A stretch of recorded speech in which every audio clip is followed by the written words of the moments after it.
नमस्कार, भक्ति दरबार में आपका स्वागत है। जैसा कि आप सभी जानते हैं केदारनाथ धाम के बारे में।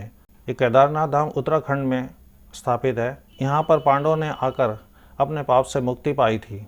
महाभारत का युद्ध जब पांडव जीत कर आए थे, उनको अपने मन में ग्लानि हुई कि उन्होंने अपने भाइयों को, अपने परिवारों को, अपने रिश्तेदारों को सबको ख़त्म कर दिया। हमने बहुत पाप किया है। इसी से मुक्ति पाने के लिए पांडव केदारनाथ आए थे। आज हम इस केदारनाथ धाम के बारे में ही जानेंगे कि यहाँ की क्या रोचक कहानियाँ हैं, किस वजह से ये केदारनाथ धाम इतना प्रसिद्ध है और जाना जाता है। केदारनाथ धाम देश के 12 ज्योतिर्लिंगों में केदारनाथ धाम सबसे ज़्यादा ऊंचाई पर बसा हुआ है। यह धाम मंदाकिनी नदी के किनारे 3581 मीटर की ऊंचाई पर है। यह उत्तराखंड का सबसे विशाल मंदिर है। ये उत्तराखंड का सबसे बड़ा शिव मंदिर है जो पत्थरों के शिलाखंडों को जोड़कर बनाया गया है। ये ज्योतिर्लिंग त्रिकोण आकार का है और इस केदारनाथ धाम की स्थापना के बारे में कहा जाता है कि हिमालय के केदार शृंग पर भगवान विष्णु के अवतार नर नारायण ऋषि तपस्या करते थे। उनकी तपस्या से प्रसन्न होकर भोलेनाथ प्रकट हुए और उन्हें ज्योतिर्लिंग के रूप में सदा यहाँ वास करने का वरदान दिया। ये मंदिर एक 6 फुट ऊंचे चबूतरे पर बना हुआ है।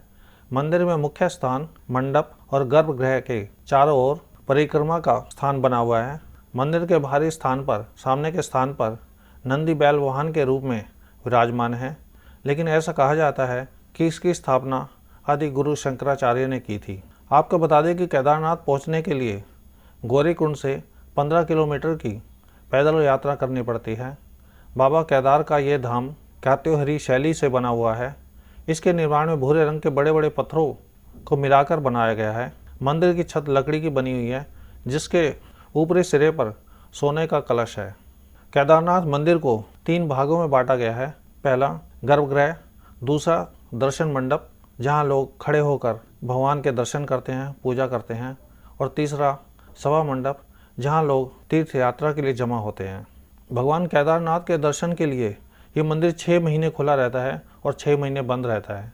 ये मंदिर वैशाखी के बाद खुलता है और दीपावली के बाद पड़वा पड़ने पर बंद हो जाता है। जब 6 महीने का समय पूरा हो जाता है तो मंदिर के पुजारी इस मंदिर में एक दीपक जला के जाते हैं जो कि 6 महीने जलता रहता है, और 6 महीने बाद ये मंदिर जब खुलता है, इस मंदिर के जब पट खोले जाते हैं तब ये दीपक जलता हुआ मिलता है। शास्त्रों की माने तो ऐसा कहा जाता है द्वापर काल में जब पांडवों ने महाभारत का युद्ध जीता था तब उन्हें इस बात से बहुत दुख हुआ था कि उन्होंने अपने भाइयों, अपने सगे संबंधियों को मारकर बहुत बड़ा पाप किया है।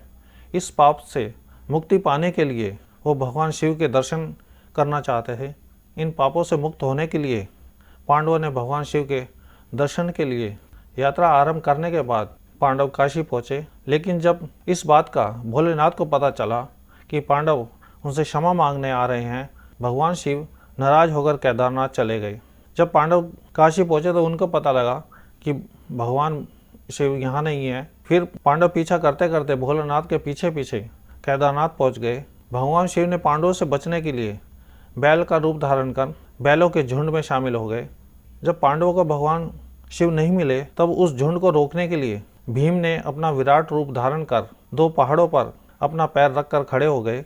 उनमें से सभी पशु भीम के पैरों के नीचे से चले गए, परंतु भगवान शिव उनके नीचे से नहीं निकले और अंतर्ध्यान होने के लिए भगवान शिव तभी भीम ने देखा और भीम ने भोलेनाथ के पीठ को पकड़ लिया। पांडवों की इस भक्ति को देखकर भगवान शिव प्रसन्न हो गए और उन्हें दर्शन दिए।